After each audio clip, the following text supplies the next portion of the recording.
Gas prices are now close to the highest they've been in nearly 3 years. This young woman posted a video on TikTok saying, "Thanks a lot, Joe Biden. She is getting destroyed."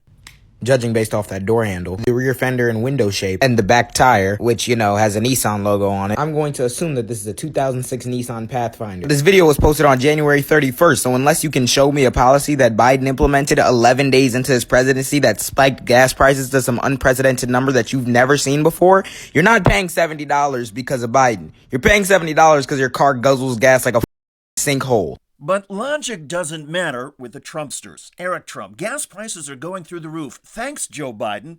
Don Jr., buckle up, folks. Gas prices are going through the roof. Republican Senator Ted Cancun Cruz. That is nearly a 28% increase in gas prices over just a few short months. And it's Joe Biden's fault. Ooh, except that this is absurd. Hello, everybody. I'm David Shuster, and thanks for watching. As any economist or oil expert will tell you, gas prices have a seasonal component. Demand rises during the summer and falls during the colder months. It means that summer prices tend to be higher. The pattern is exacerbated by laws that require more expensive gasoline formulations during the summer to limit emissions.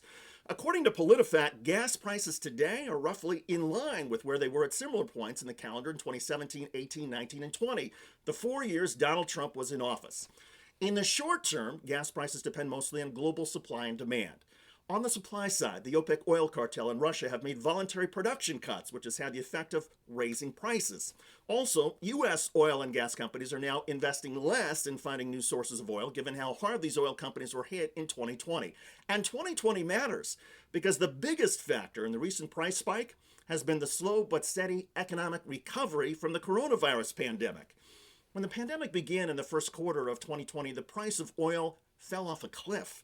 That correlated with a plunge in demand. The pandemic shut down some major industries for weeks and curbed travel. The sharp decrease in oil consumption in the United States and around the world caused a sharp decrease in the price of gas at the pump.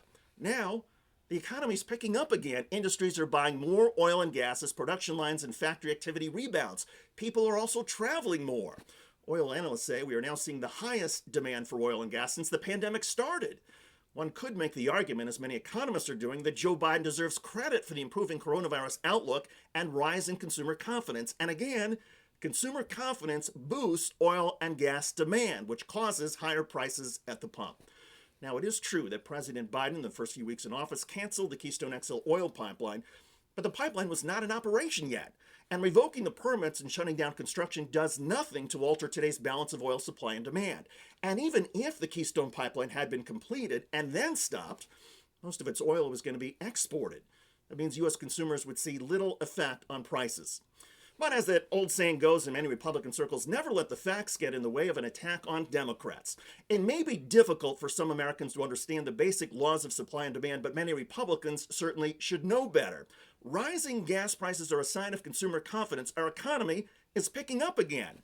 So to all those Trumpsters who are driving gas guzzlers to their jobs, school, or vacation, don't like the price at the pump and are saying, "Thank you, Joe Biden," don't be surprised when President Biden says, "You're welcome."